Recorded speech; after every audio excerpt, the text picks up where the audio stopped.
अब आइए आगे बढ़ते हैं, बात लोकसभा चुनाव की। लोकसभा चुनाव में अब चंद हफ्तों का वक्त बाकी है। ऐसे में सभी जो राजनीतिक दल हैं वो अपनी मोर्चाबंदी तेज करने में जुटे हुए हैं। लेकिन आज हम बात 7 मुख्यमंत्रियों की करेंगे जो मोदी रोको मोर्चे के लिए मिशन मोड में जुट गए हैं। दिल्ली में अरविंद केजरीवाल ने बीजेपी के खिलाफ मोर्चा खोला हुआ है। वहीं बंगाल में ममता बनर्जी धरने पर बैठी हैं। कर्नाटक, तेलंगाना और तमिलनाडु के मुख्यमंत्री दक्षिण के सियासी दुर्ग पर बीजेपी के खिलाफ मोर्चा संभाले हुए हैं। आपको इन सब की बात सुनाएंगे। मोदी वर्सेस 7 सीएम जैसा सियासी सीन का हाल भी दिखाएंगे, और वो भी सवाल के साथ कि क्या 7 राज्यों के मुख्यमंत्रियों का मोदी रोको मोर्चा बीजेपी के मिशन 400+ को रोक पाएगा। ये सुपर एक्सक्लूसिव रिपोर्ट आपको जरूर देखनी चाहिए।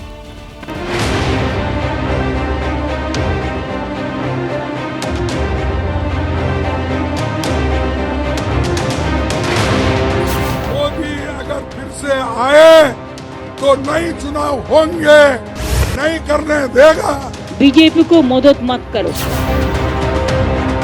कांग्रेस कहती है नरेंद्र मोदी प्रधानमंत्री बनेंगे तो फिर चुनाव नहीं होंगे। ये आखिरी चुनाव है। मोदी अगर फिर से आए तो नए चुनाव होंगे, नहीं करने देगा और डिक्टेटरशिप आएगा। ममता बनर्जी बीजेपी से दूर रहने के लिए ऊपर वाले का वास्ता देती हैं। एक बात याद रखना, बीजेपी को मदद मत करो। बीजेपी का अगर तुम लोग मदद करोगे कोई, तो अल्लाह का कसम आप लोगों को कोई माफी नहीं करेगा। अरविंद केजरीवाल कहते हैं कि बीजेपी वोट के लिए देश बेच सकती है। बर्कले यूनिवर्सिटी तो अरविंद केजरीवाल के सियासी शागिर्द भगवंत मान कहां पीछे रहने वाले थे। और ये देश के वारिस बन के बैठ गए। इनके बाप का देश।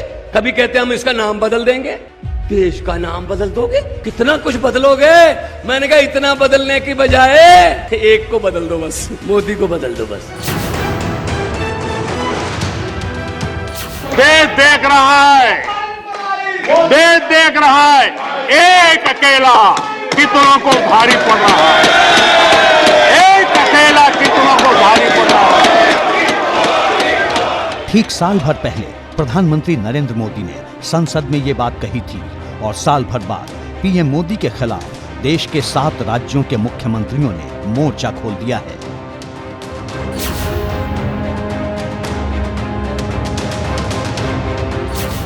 चुनाव में चंद हफ्तों का वक्त बाकी है, लिहाजा उत्तर से दक्षिण और पूरब से पश्चिम तक बीजेपी की हैट्रिक रोकने के लिए पूरी मोर्चाबंदी होने लगी है, और इस मोर्चे के अहम किरदार तैयार हो चुके हैं।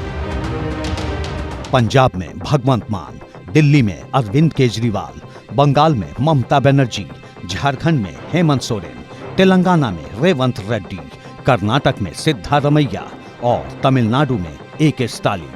ये वो 7 मुख्यमंत्री हैं जो हर हाल में बीजेपी को 24 का चुनावी चक्रव्यूह भेदने से दूर रखना चाहते हैं। इनमें सबसे पहला नाम है ममता बनर्जी का, जो 24 के चुनावी चक्रव्यूह के पहले दरवाजे पर मोर्चा संभाले हुए हैं। चोरेদের জমিদার জোরদার, চোরের মায়ের বড় গলা, শূন্য কলসি বড্ড বাজে বেশি। আজকে ক্ষমতায় আছে তাই সাথে এজেন্সি নিয়ে ঘুরছে, কাল ক্ষমতায় থাকবে না, সব উধাও হয়ে যাবে।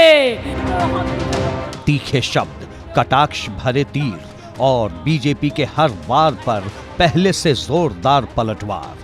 गंगा सागर के किनारे वाले सूबे के मुखिया का दिल्ली की सत्ता पर काबिज बीजेपी से 36 का आंकड़ा है। आप चिंता मत करो, आपका साथ दीदी है। अगर दीदी वादा करते हैं तो इसको काम करते हैं। दीदी के इसी भरोसे पर बंगाल 13 साल से ममता बनर्जी को राज्य की सत्ता सौंपता रहा है, लेकिन 7 साल के दौरान बंगाल की राजनीति बदल चुकी है। एक दौर में हाशिए पर रहने वाली बीजेपी टीएमसी के गले तक पहुंच चुकी है। बंगाल में लोकसभा की 42 सीटें हैं। 2019 में टीएमसी को 22 सीटें मिली थीं। बीजेपी ने 18 सीटों पर जीत हासिल की थी। कांग्रेस के खाते में 2 सीटें आई थीं। ये 2019 के नतीजे हैं। लेकिन 5 साल में बंगाल की राजनीति का रंग काफी बदल चुका है। ममता बनर्जी जानती हैं कि 24 में टीएमसी के लिए बीजेपी ही सबसे बड़ी चुनौती है।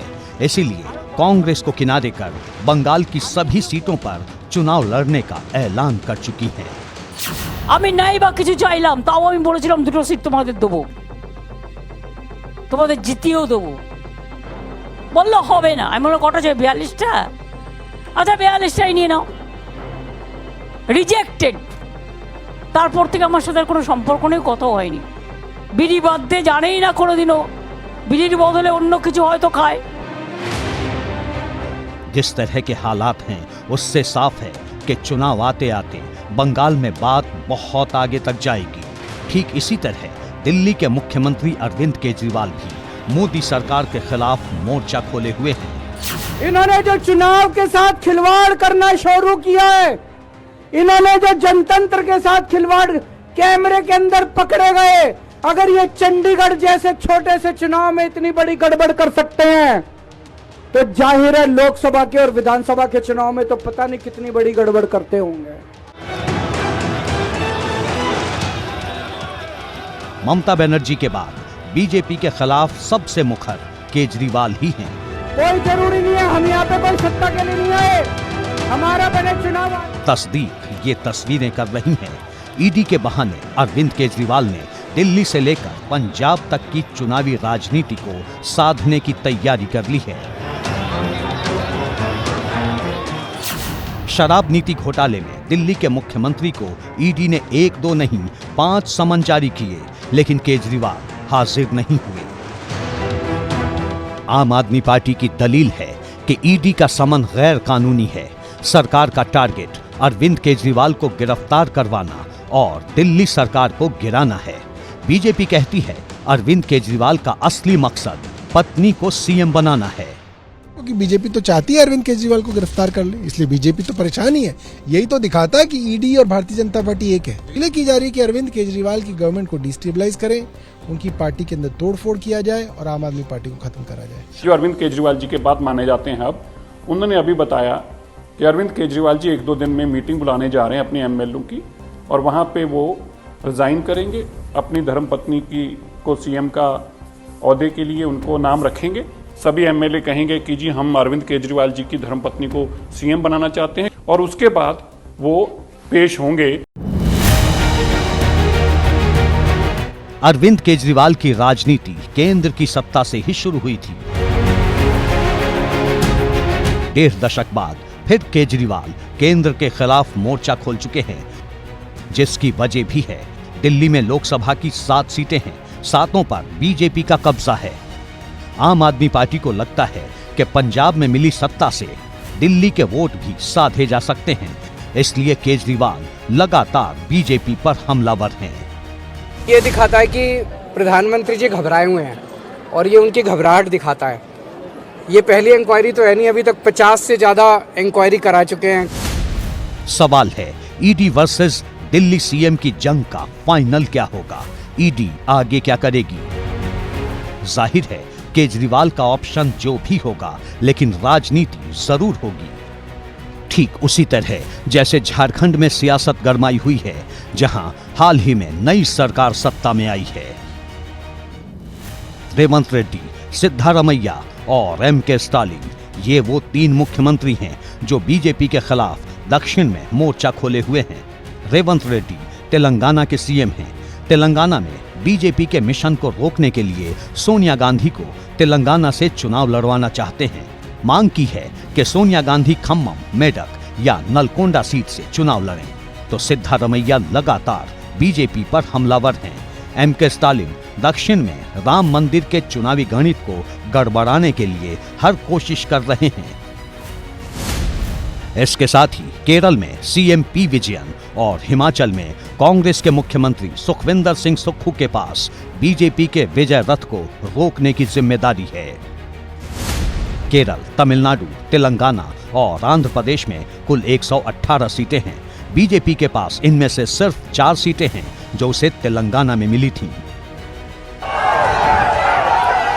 2019 में कर्नाटक की 28 में से 25 सीटें जीतने वाली बीजेपी को इस बार कड़े मुकाबले का सामना करना पड़ सकता है।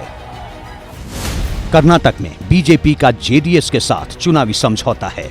समझौते के तहत 4 सीटें जेडीएस को देनी होंगी, यानी बीजेपी को पूरा दमखम अपने खाते की 24 सीटों पर दिखाना होगा, जो आसान नहीं है, क्योंकि कर्नाटक की सत्ता बदलने के बाद राज्य की राजनीति में कांग्रेस की दखल बढ़ी है।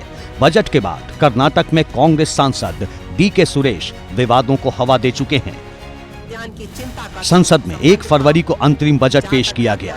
इस पर रिएक्शन देते हुए कांग्रेस सांसद डीके सुरेश ने कहा कि दक्षिण भारत के साथ अन्याय हो रहा है। दावा किया कि जो पैसा दक्षिण तक पहुंचना चाहिए था उसे डाइवर्ट कर उत्तर भारत में बांटा जा रहा है। ये और बात है कि डीके सुरेश के इस बयान को लेकर कांग्रेस इत्तेफाक नहीं रखती है।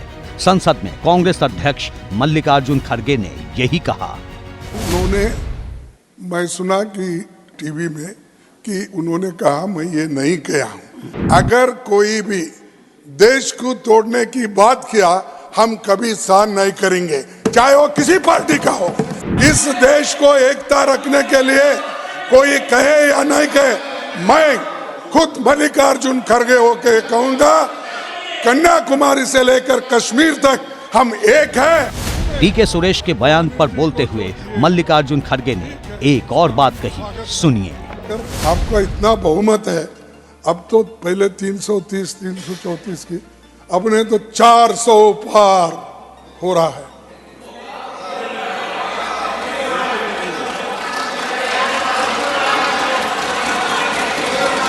अरे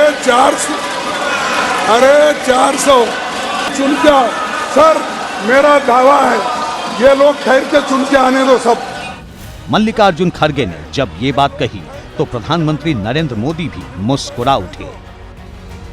यानी तमाम विरोधी मोर्चों के बावजूद पीएम मोदी देश की सर्वोच्च सत्ता पर हैट्रिक लगाने को लेकर कॉन्फिडेंट हैं। सवाल ये है कि बीजेपी के इस आत्मविश्वास की वजह क्या है? जवाब अगली रिपोर्ट में जानेंगे।